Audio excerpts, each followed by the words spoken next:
nagatuwag sa Diyos na may magkakaroon sa tanan, magbubuhat sa langit at sa lupa. Nagatuwag kay Kristo na nakukumatong Ginoo.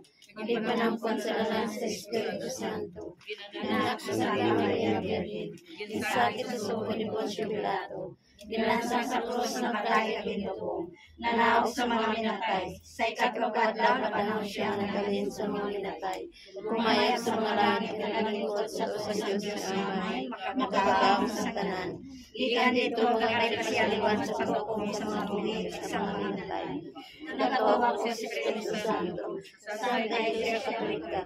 Sa ikaw sa mga santos. Sa pagwala sa mga sala. Sa pagkabanhaw sa mga lawas, ay sa pagkabuhi ng lasing katapusan. Amen. Ginoo pamatiin ang amon pangamuyo para sa kalag sa amon utod ni sa Christian faith.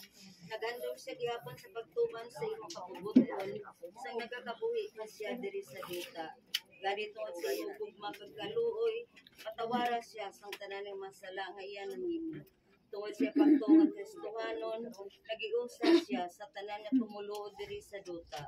Karon iimpon siya sa katilingban sa tanan ng mga santos. Kag sa imo kalag sang amon utod na si Christian faith, bato na siya, angko na siya, kag dalon mo sa balaan ng Jerusalem nga langitnon.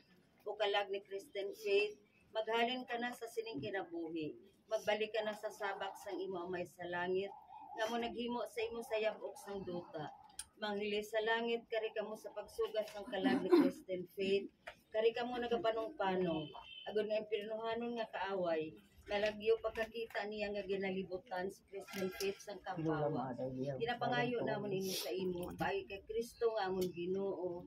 Amen. Hatagi siya og Ginoo sang tuway nga dayon. Kag magsila